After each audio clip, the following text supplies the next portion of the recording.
And happening right now, Hurricane Nicole heading straight for Bermuda, the major Category 4 storm with 130-mile-an-hour winds. Schools are closed, flights and cruise ships to the island canceled. The strongest storm to ever hit the popular tourist spot about to make a direct hit. Breaking news, 2 Boston police officers gunned down, fighting for their lives, shot while responding to a call. Killer is still shooting. The suspect in body armor targeting them with an assault rifle. Get ready to go rogue. The galactic exclusive of the final trailer for the brand new Star Wars movie. This is our chance to make a real difference. The new epic story of a daring mission. Are you with me? Your exclusive look at the motion picture event. Rogue One, like you haven't seen it yet, right here only on GMA. Live in Times Square, this is GMA with Robin Roberts, George Stephanopoulos, and Michael Strahan.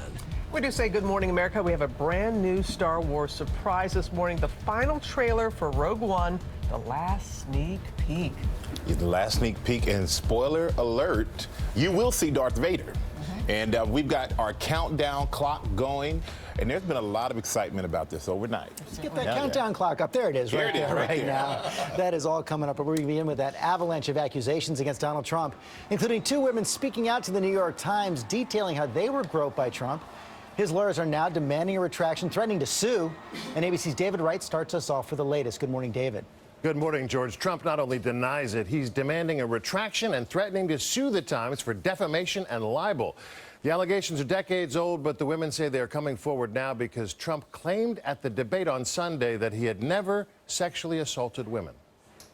He was like an octopus. It was like he had 6 arms. He was all over the place. Jessica Leeds told the New York Times Trump assaulted her more than 3 decades ago on a plane after she was upgraded to first class on a business trip. I sat down next to a young man, blonde, tall, and he introduced himself as Donald Trump. She told the paper the 2 exchanged pleasantries at first. She says he asked if she was married. She told him she was divorced. It wasn't until they cleared the meal that somehow or another the armrest in the seat disappeared when all of a sudden his hands were all over me. He started encroaching on my space. And if he had stuck with the upper part of the body, I might not have gotten that upset. But it's when he started putting his hand up my skirt.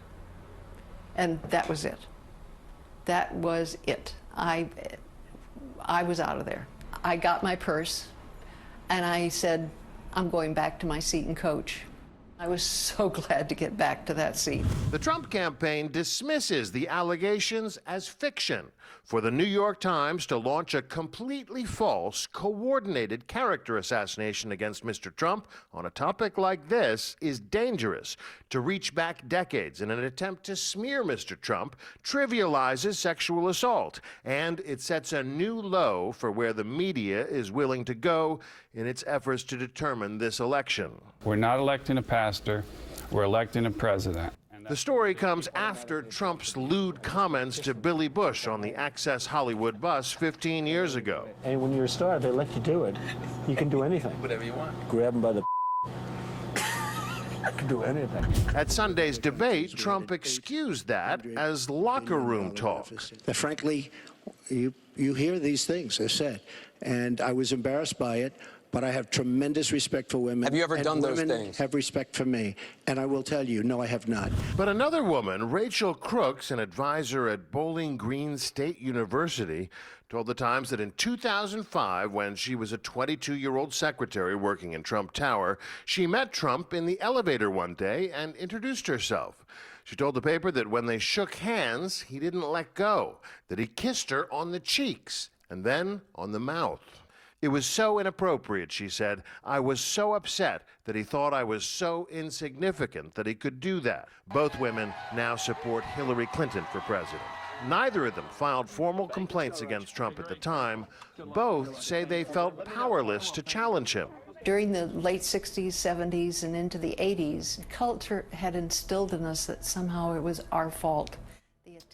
And you should know we did ask the Trump campaign to come on this morning. They chose not to. But David, you know, the Trump campaign now saying they're going to sue the New York Times. But the Times not the only publication out there now publishing accounts from his accusers. That's right. There's a succession of women coming forward. People Magazine, the Palm Beach Post, there's a succession of beauty queens as well. So far, it's all she said, he said.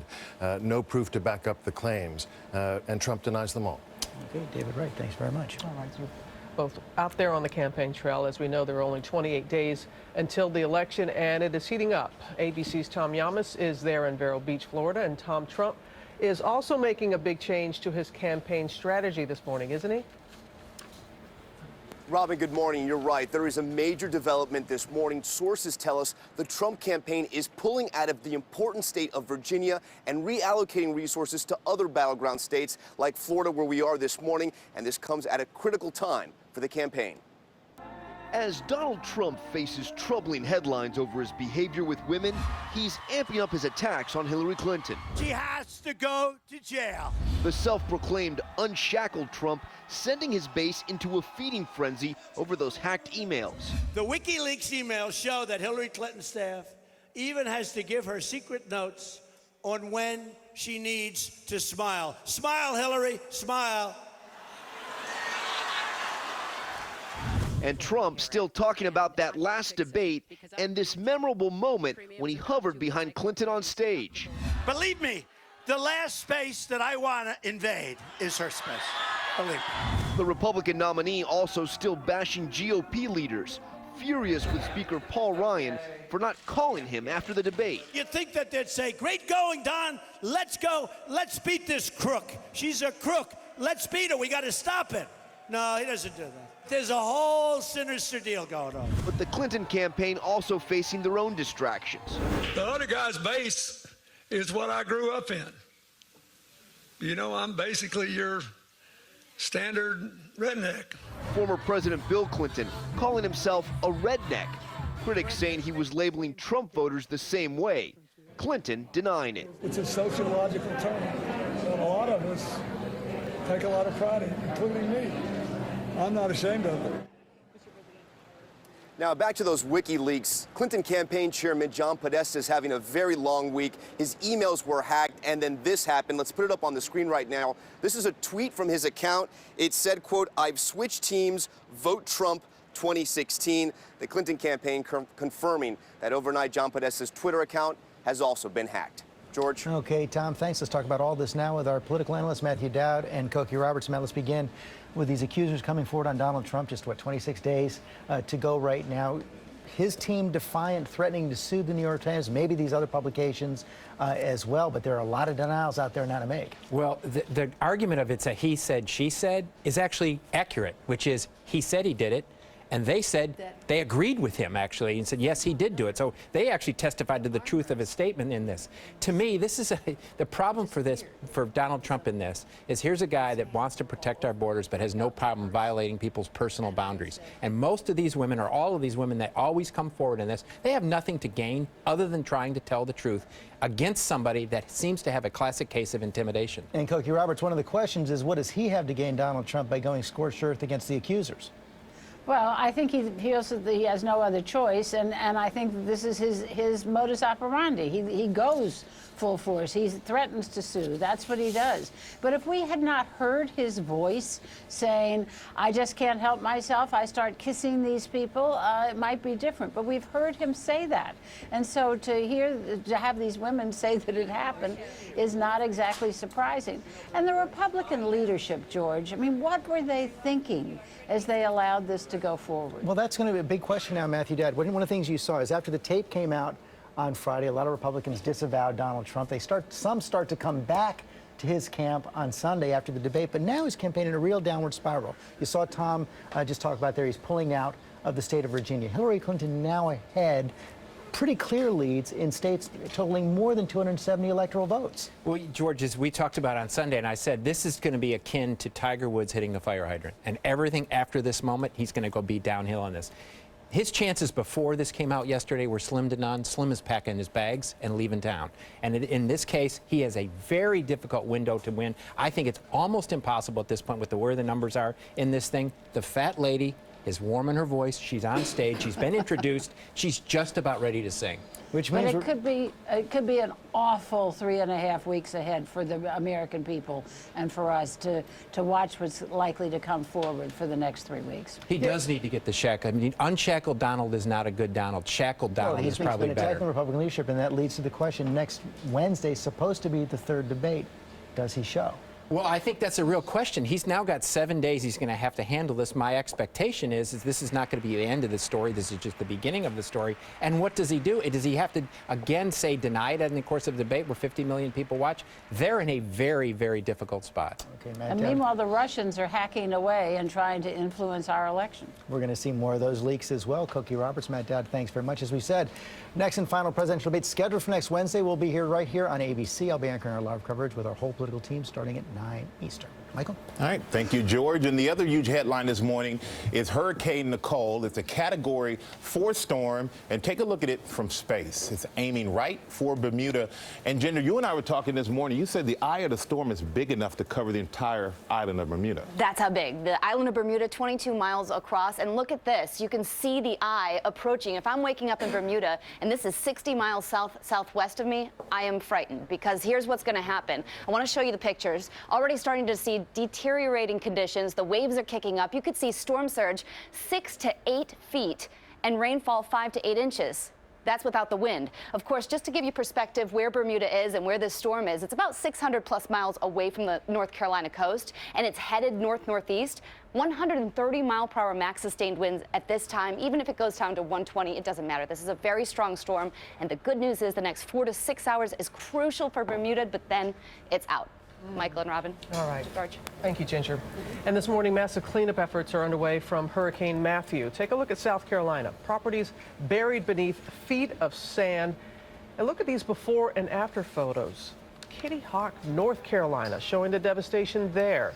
ABC's Philip Minna is on the ground in Lumberton for us. Good morning, Philip. Robin, good morning. We are in the hardest hit neighborhood in the hardest hit town in North Carolina. At least 20 dead. And take a look.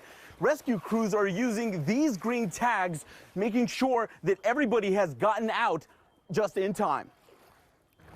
This morning, the governor of North Carolina urging thousands more to evacuate, telling residents the sky may be blue, but the danger from Hurricane Matthew far from over. Everything's underwater. Up to 18 inches of rain fell in the eastern part of the state. That rain plus runoff from the rivers now rushing towards the coast. Try to get out as soon as we could. Really, it's a disaster. Just think about the people that lost their lives. Stretches of I-95 and I-40 remain closed to traffic. I was scared. I was petrified. I was thinking of my kids. David Feldman was driving with his wife Barbara from Florida to New York when they detoured through Lumberton. They ended up in the middle of this lake. I couldn't believe it. He escaped, but his wife of 30 years, one of the many still missing in these murky waters. The estimated cost of the damage from the catastrophic flooding, $10 billion. This is farmland down here. This is absolutely devastating for... And the flooding across the state continues. Many rivers expected to crest this weekend. Crews working to shore up dams. This water is deadly. Entire neighborhoods underwater. Some homes only reachable by boat. Many left with nothing. We lost everything. No clothes, no food, no nothing.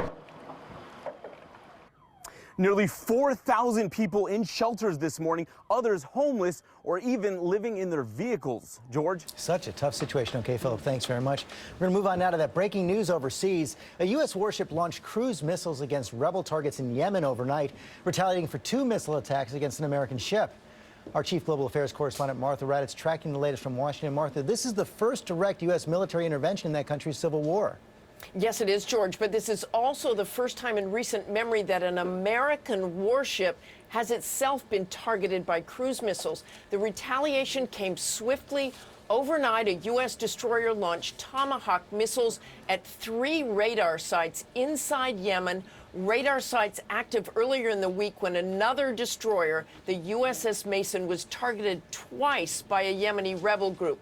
The Mason used defensive countermeasures to protect the ship, but if it had been hit, George, it could have been catastrophic. Robin and George? No question about that. Yeah, that's right. Thank you, Martha.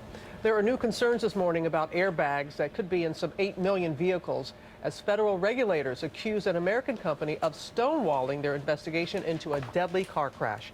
ABC's Gio Benitez has that story for us. This morning, a search for some 8 million potentially exploding airbags on the road right now. The National Highway Traffic Safety Administration investigating several reported incidents of exploding airbags, including one that killed a woman in Canada this summer. NHTSA now says the company that manufactured those airbags, ARC Automotive out of Tennessee, has failed to report crash info and test results as part of this investigation. The agency posting a letter they sent to the company last week, raising serious questions regarding the quality and integrity of ARC's airbag inflators. ABC News reached out to ARC Automotive for comment, but didn't receive a response.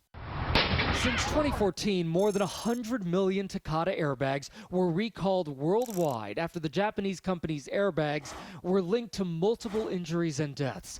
The airbags being investigated now are believed to be in older General Motors, Fiat Chrysler, Hyundai, and Kia cars. Officials telling ABC News overnight they don't know which specific models are affected, but they say the incidents include a 2002 Chrysler Town & Country, a 2004 Kia Optima, and a 2009 Hyundai Elantra.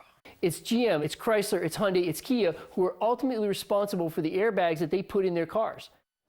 And the company ARC Automotive has not returned our calls for comment, but some of the automakers tell us they're cooperating with officials and that they voluntarily turned a lot of this information over. Robin, no doubt this is an important search. No doubt. You're right, Gio. Thank you. Let's go to Amy now for the morning's other top headlines, starting with that breaking news in Boston. That's right. 2 Boston police officers are now in critical condition after they were shot while responding to a domestic dispute. Witnesses report more than 30 gunshots. Other officers rushed in, killing the suspect. They say that suspect had an assault rifle and a bulletproof vest.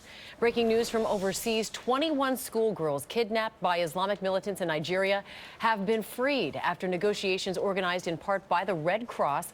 Back in 2014, more than 270 of them were kidnapped. Nearly 200 remain missing.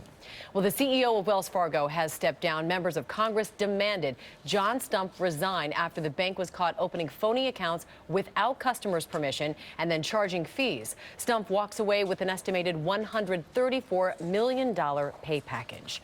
And finally, a stunning debut for a young man playing his very first game in the National Hockey League.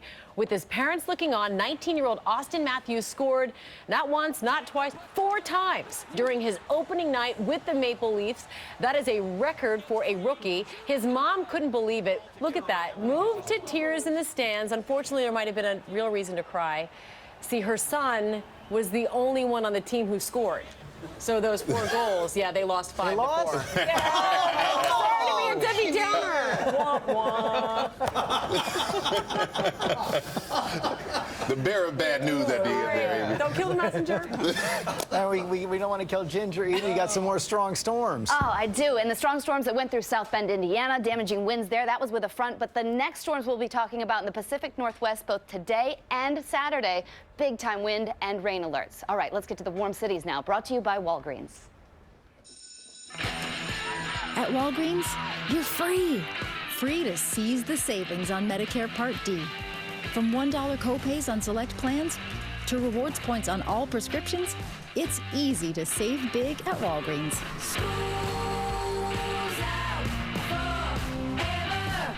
Just stop by Walgreens. Then sit back and enjoy the savings. Walgreens, at the corner of happy and healthy.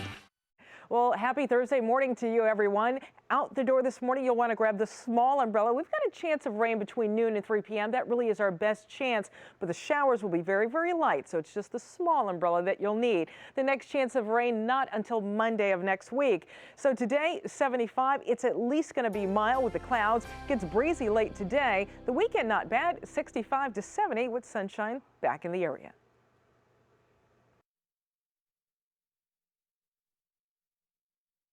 Coming up, there's new clues in that mysterious plane crash, an aircraft plunging onto a main street, killing the passenger. Why the FBI is now saying it was intentional. And we've got a Star Wars exclusive, your first look at the new trailer for Rogue One that is coming up right here.